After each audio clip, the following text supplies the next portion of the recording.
Hello students, कैसे हैं आप सब। आज हम अपना 8वां लेसन तराइन के युद्ध और उनके प्रभावों के बारे में पढ़ेंगे। तराइन जो आजकल तरावड़ी है करनाल ज़िले में, तो वहीं पर ये दो युद्ध हुए थे। एक तो 1191 ईस्वी में और दूसरा 1192 ईस्वी में। तो पहले इसका थोड़ा सा इंट्रोडक्शन हो जाता है। 712 ईस्वी तक भारत तथा अरब के बीच अच्छे व्यापारिक संबंध कायम थे। इस समय अरबवासी किसी प्रकार से भी संगठित नहीं थे। वे विदेशों से किसी प्रकार के संबंध बनाने की बिल्कुल भी इच्छा नहीं रखते थे। दूसरी तरफ भारतीय शासकों ने भी अरब क्षेत्र में किसी प्रकार का कोई राजनीतिक दखल नहीं दिया था। लेकिन अरब में इस्लाम के उदय के साथ ही परिस्थितियां बदलने लगी। अब मुसलमानों की महत्वाकांक्षाएं इतनी बढ़ गई कि वे धर्म प्रचार के साथ अपना अलग राजनीतिक साम्राज्य भी स्थापित करना चाहते थे। उनकी इसी महत्वाकांक्षा के कारण इस्लाम के उदय के बाद केवल 100 वर्षों में ही खलीफा संसार का सबसे शक्तिशाली शासक बन गया था। खलीफा वालिद प्रथम के समय पहली बार भारत पर मुस्लिम आक्रमणों की शुरुआत हुई। 150 वर्षों तक सिंध पर खलीफा का प्रभुत्व बना रहा।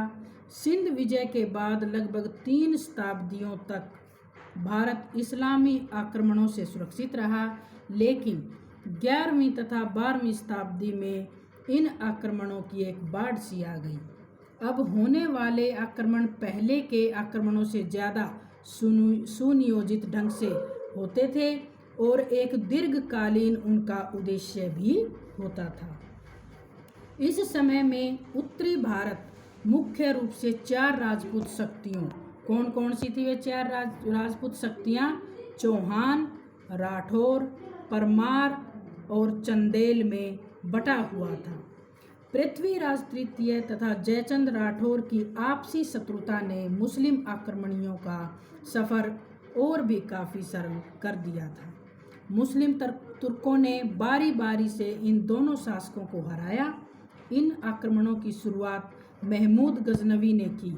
उसने 1000 ईस्वी से 1026 ईस्वी तक लगातार 17 बार भारत पर आक्रमण किए। लगातार 26 सालों में उसने भारतीय संस्कृति तथा अर्थव्यवस्था को बिल्कुल मिट्टी में मिला दिया। उसने हिंदू मंदिरों को मुख्य रूप से अपना निशाना बनाया। उसके आक्रमणों का मुख्य उद्देश्य धन प्राप्त करना तथा इस्लाम का प्रचार करना था।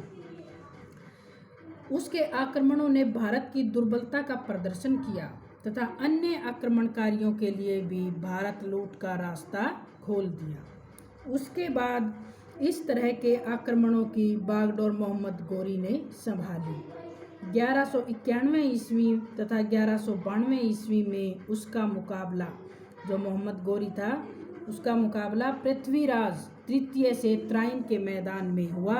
इन लड़ाइयों ने भारतीय राजनीतिक इतिहास में एक नए युग की शुरुआत की। 1192 ईस्वी में तराइन के विनाशक मैदान में गौरव का सूर्य सदैव के लिए डूब गया था। अब है तराइन की पहली लड़ाई। तराइन की पहली लड़ाई मोहम्मद गोरी तथा शाकंभरी चौहान शासक पृथ्वीराज तृतीय के बीच हुई। इस लड़ाई के कारणों, घटनाक्रम तथा प्रभावों को जानने से पहले हम इन दोनों शासकों के व्यक्तिगत व राजनीतिक जीवन के बारे में कुछ जानकारी प्राप्त कर लें, जो अध्ययन की दृष्टि से अच्छा रहेगा। मोहम्मद गोरी का पूरा नाम शहाबुद्दीन मोहम्मद गोरी था। वह गौर राज्य का शासक था जो गजनी तथा हेरात के बीच में है। उसने गजनी को जीतने में अपने भाई गयासुद्दीन की काफ़ी मदद की थी। इससे खुश होकर उसके भाई ने उसे गजनी का शासक बना दिया। इस तरह गोरी ने गजनी में स्वतंत्र राज्य की स्थापना कर ली। कहने को वह अपने भाई का वहाँ सामंत था, लेकिन वास्तव में वह एक स्वतंत्र शासक की तरह काम कर रहा था। उसने न तो अपने नाम के सिक्के चलाए और न ही अपने नाम का खुतबा पढ़ा। उसने अपने भाई के सहायक के रूप में ही 1206 ईस्वी तक गजनी पर शासन किया। इसी दौरान उसने भारत पर कई आक्रमण किए। त्राइन के युद्ध भी इन्हीं आक्रमणों का परिणाम थे। अब है पृथ्वीराज तृतीय। यह राजपूत शासक भारतीय इतिहास में राय पिथौरा या पृथ्वीराज चौहान के नाम से प्रसिद्ध है। वह शाकंभरी चौहान वंश का सबसे महान शासक था। उसने 1172 ईस्वी से लेकर 1192 ईस्वी तक दिल्ली पर शासन किया। वह केवल 15 वर्ष की आयु में राजगद्दी पर बैठा था। अपनी लगातार अक्षत्रिय विजयों के कारण वह उत्तर भारत का महान शासक बन गया था। उसने चालुक्यों, चंदेल व अन्य शासकों को कई बार हराया। इसीलिए उसे उस समय का एक महान राजपूत शासक होने का श्रेय भी प्राप्त है। लेकिन उसका असली सामना त्राइन के युद्धों में मोहम्मद गोरी से हुआ था। त्राइन की पहली लड़ाई के कारण कि वो किन कारणों से पहला युद्ध हुआ। भारत की उस समय की कमजोर राजनीतिक स्थिति को देखते हुए मोहम्मद गोरी ने 1175 ईस्वी में भारत पर आक्रमणों की शुरुआत की। उसने हरियाणा पर पहला आक्रमण 1191 ईस्वी में किया। इसे इतिहास में पहले त्राइन की लड़ाई के नाम से जाना जाता है। इतिहासकारों में इस बात को लेकर काफ़ी मतभेद है कि मोहम्मद गोरी के आक्रमणों का मुख्य उद्देश्य क्या था। उस समय की राजनीतिक स्थितियों का अध्ययन करने के बाद हम इस लड़ाई के कारणों पर कुछ प्रकाश डाल सकते हैं। इतिहासकारों के अनुसार इस लड़ाई के लिए कोई एक कारण उत्तरदायी नहीं था। उसके अनुसार इस लड़ाई के लिए अनेक कारण उत्तरदायी थे। कौन कौन से थे? पहला है साम्राज्य का विस्तार। गजनी का शासक बनने के बाद मोहम्मद गोरी अपने साम्राज्य का अधिक से अधिक विस्तार करना चाहता था। उसके शासन से पहले भी गजनी साम्राज्य में हरियाणा के कुछ क्षेत्र रह चुके थे, लेकिन अब मोहम्मद गोरी हरियाणा के ज़्यादातर भाग पर अपना अधिकार करना चाहता था। वह स्वभाव से ही एक बहुत ही महत्वाकांक्षी शासक था। वह गजनी के अपने छोटे से राज्य से बिल्कुल भी संतुष्ट नहीं था। वह किसी भी तरह से दिल्ली तक अपने साम्राज्य की सीमाएं फैलाना चाहता था। इसीलिए उसे हरियाणा को अपने अधिकार में लेना जरूरी था। लेकिन हरियाणा पर उस समय इस काल के सबसे महान शासक पृथ्वीराज तृतीय का शासन था। इसीलिए इन दोनों के बीच टकराव होना स्वाभाविक था। 1191 ईस्वी में उनके बीच यह टकराव त्राइन नामक स्थान पर हुआ, जिसे आजकल त्रावडी भी कहा जाता है। दूसरा कारण है राजनीतिक स्थिति। 12वीं सदी के अंतिम दशक में पूरा उत्तरी भारत छोटे छोटे अक्षत्रिय राज्यों में बटा हुआ था। सही मायनों में इस समय भारत की राजनीतिक दशा बहुत ही खराब थी। पूरे उत्तरी भारत में एक ऐसी केंद्रीय राजनीतिक शक्ति का अभाव था जो इन राज्यों पर नियंत्रण रख सके। यहाँ स्थापित छोटे छोटे राजपूत राज्य हमेशा आपस में लड़ते रहते थे। इस तरह की परिस्थितियाँ विदेशी आक्रमण के लिए हमेशा उपयुक्त थी। अन्य राजपूत राज्य पृथ्वीराज तृतीय की बढ़ती शक्ति को देखकर इससे ईर्ष्या भी करने लगे थे। जयचंद राठौर जो कन्नौज का शासक था, इनमें से एक नाम उसका भी है। ये लोग पृथ्वीराज की बढ़ती शक्ति को सीमित रखना चाहते थे। अगला है इस्लाम का प्रसार। मोहम्मद गोरी अपने स्वभाव से कट्टर सुन्नी मुसलमान शासक था। वह भी अन्य मुस्लिम आक्रमणकारियों की तरह ज़्यादा से ज़्यादा क्षेत्र में इस्लाम का प्रसार करना चाहता था। वह इसके माध्यम से इस्लाम इतिहास में अपना नाम अमर करना चाहता था। उस समय की परिस्थितियों में इस्लाम के प्रसार के लिए भारत से अच्छा दूसरा विकल्प कोई नहीं था।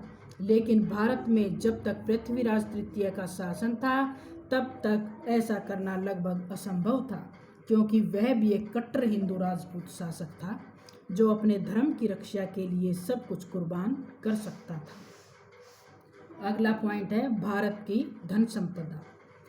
मोहम्मद गोरी अपने स्वभाव से एक बहुत ही लालची प्रवृत्ति का शासक था। वह अधिक से अधिक धन प्राप्त करना चाहता था। उसने अपने से पहले आक्रमणकारियों तथा मुस्लिम व्यापारियों से भारत की अपार धन संपदा के बारे में सुना था। देश के अन्य भागों की तरह हरियाणा का क्षेत्र भी आर्थिक दृष्टि से काफ़ी संपन्न था। महमूद गजनवी ने 1014 ईस्वी में हरियाणा के थानेश्वर पर आक्रमण करके यहाँ से बहुत ज़्यादा धन संपदा प्राप्त की। मोहम्मद गोरी भी उसी के पद चिन्हों पर चलते हुए यहाँ से उसी प्रकार की धन संपदा प्राप्त करना चाहता था। वह यहाँ से विशाल धन संपदा प्राप्त करके गजनी में अपनी स्थिति को और भी मजबूत करना चाहता था। इसीलिए 1191 ईस्वी में दोनों के बीच तराइन नामक स्थान पर युद्ध हुआ। तात्कालीन कारण।